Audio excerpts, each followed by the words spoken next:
मथुरा के बांके बिहारी मंदिर प्रांगण की चहल पहल और साज सज्जा हर दिन को बेहद खास बना देती है।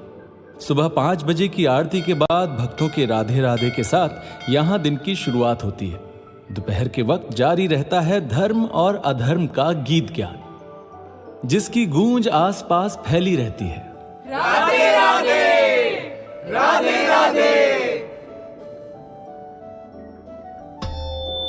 प्रिय भक्तजनों, श्री कृष्ण हमेशा पांडवों के पक्ष में रहे, क्योंकि पांडवों ने धर्म का साथ कभी नहीं छोड़ा। युधिष्ठिर से बड़ा धर्मराज तो कोई हो ही नहीं सकता। धर्मराज? कैसा धर्मराज? जुए की लत लग चुके जुआरी को आप धर्मराज कहते हैं? ए बच्चे, शांत हो जाओ। क्या कह रहे हो? बिल्कुल सही कह रहा हूं। अश्वत्थामा की मौत की झूठी खबर फैलाकर द्रोणाचार्य को धोखा देने वाले, खुद को जुए में हारने के बाद भी अपनी पत्नी को किसी सामान की तरह दांव पर लगाने वाले युधिष्ठिर को आप धर्मराज कहते हैं। ठीक कहा तुमने वैभव। और आप भीष्म को महाज्ञानी कह रहे हैं? क्या फायदा ऐसे ज्ञान का जो हमेशा मौन रहे? परफेक्ट साक्षी। माफ करिए आचार्य, महाभारत के सारे पात्र बेकार हैं। वो सभी महान नहीं, बल्कि आप मूर्ख हैं। ये थे वैभव, निवान और साक्षी, डिजिटल युग के तीनों पक्के दोस्त, जिन्हें धर्म, रामायण और महाभारत जैसी गाथाओं पर भरोसा नहीं था, बल्कि वो तो ईश्वर की शक्ति को ही सिरे से नकारते थे। इन तीनों की बातें सुनकर कथावाचक नाराज हो गए। उन्होंने चीखते हुए तीनों को पंडाल से बाहर निकल जाने की धमकी दी। नाराज वैभव अपने दोस्तों के साथ बाहर जाने लगा। वाह, महाभारत से सीखो। किससे सीखें?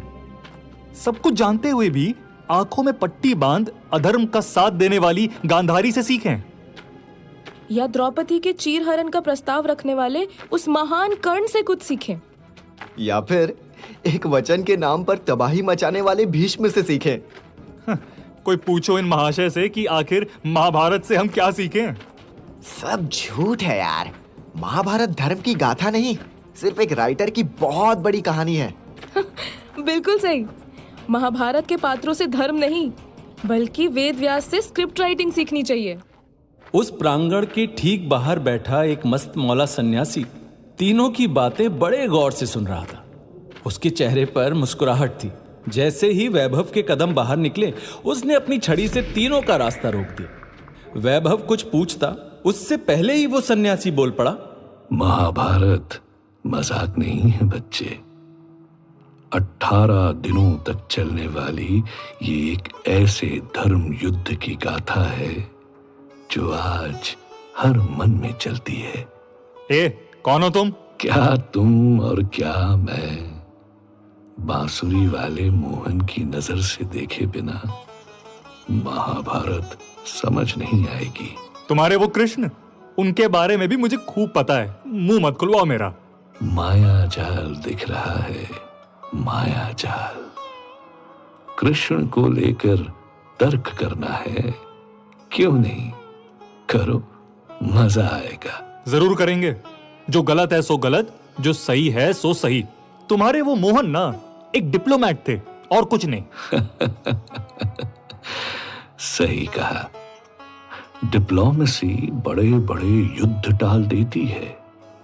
मेरे कृष्ण की डिप्लोमेसी को समझने की औकात तुम्हारी नहीं है। ए जोगी, बकवास नहीं। तुम भी धर्म का पाठ पढ़ाने आए हो क्या? धार्यति इति धर्मः, मतलब? जो धारण करने योग्य वही धर्म है। हिम्मत है तो आज शाम ठीक 5 बजे यमुना किनारे बरगद के पेड़ के नीचे आ जाना। देखे तुम क्या क्या दोष गिनवाते हो और मैं तुम्हें क्या क्या सिखाता हूं। इतना कहे वो सन्यासी पलटकर जाने लगा। उसके चेहरे में कुछ तो ऐसा था कि वैभव और उसके दोस्त उससे आगे बात करना चाहते थे। सुनो, अपना नाम तो बताते जाओ। मेरा नाम गूंज, मोहन के बांसुरी की गूंज। नमस्कार।